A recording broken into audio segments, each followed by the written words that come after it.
Hello mga ka-beauty! So ayan, mayroon tayong client ngayon. Yung kanyang buhok ay super frizzy at dry. So gusto niyang ma-straight at maging malambot yung kanyang buhok. Kaya nirecommend siya ng kanyang pinsan na magpagawa dito sa aming salon dahil yung kanyang pinsan ay dito rin nagpapagawa sa amin.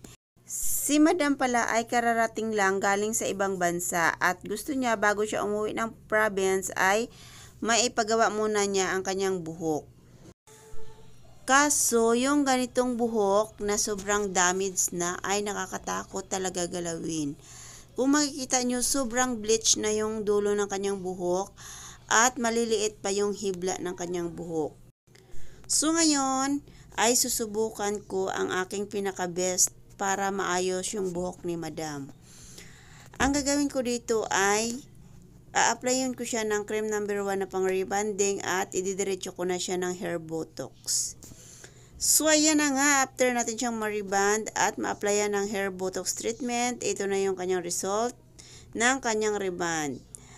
Sobrang kintab at lambot na ng kanyang buhok, hindi halatang damage yung dulo ng kanyang buhok. Ang ginawang process ko nga pala dyan sa buhok ni Madam ay yung rebonding cream number 1 ay hinaluan ko ng hair refresh treatment.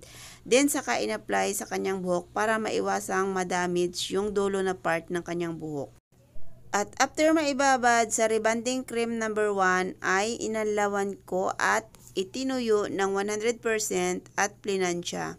After ma-plansya yung kanyang buhok ay diniretso ko ng applyan ng hair botox treatment.